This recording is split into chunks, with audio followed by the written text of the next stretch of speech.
Sénégal, terre des scandales impunis. Encore un autre scandale relatif à nos ressources minières. Un de plus sur la longue liste depuis 2012. Allez, circulez, il ne se trouvera personne pour s'en offusquer. Le procureur a d'autres dossiers plus sérieux et urgents à traiter que de s'occuper d'affaires de délinquants financiers. Avec tous ces terroristes qui sont tapis dans notre pays et dont certains sont d'ailleurs déjà à l'œuvre comme ces méchants qui ont incendié au cocktail Molotov un bus à Yarak, sans compter les forces occultes tapis dans l'ombre, le maître des poursuites a fort à faire. Ne lui demandez donc pas de traquer les voleurs de nos maigres deniers.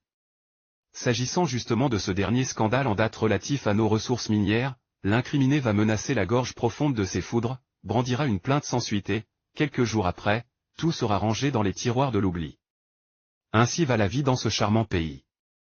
Ceux qui accèdent au pouvoir pensent plus à s'engraisser qu'à soulager les maux de ceux qui leur ont fait confiance. Sur la longue liste de prédateurs de nos maigres ressources brandies par l'alors procureur de la défunte Cray, il ne s'est trouvé que 2 personnes à avoir subi le glaive de la justice.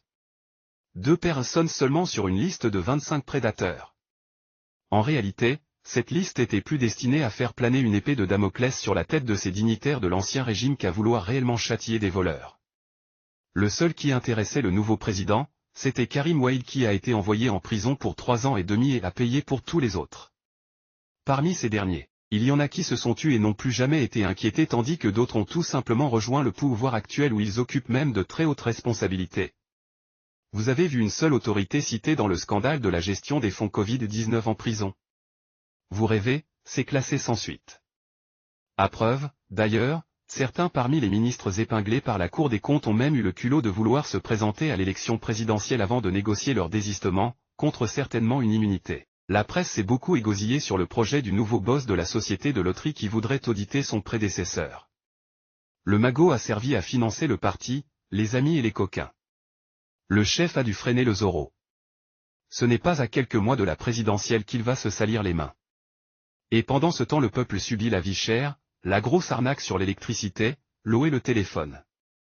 Pendant donc que le peuple broie du noir, le chef a sorti de sa manche un fonctionnaire milliardaire pour poursuivre une politique qui fait fuir du pays toute une jeunesse. Cherchez l'erreur.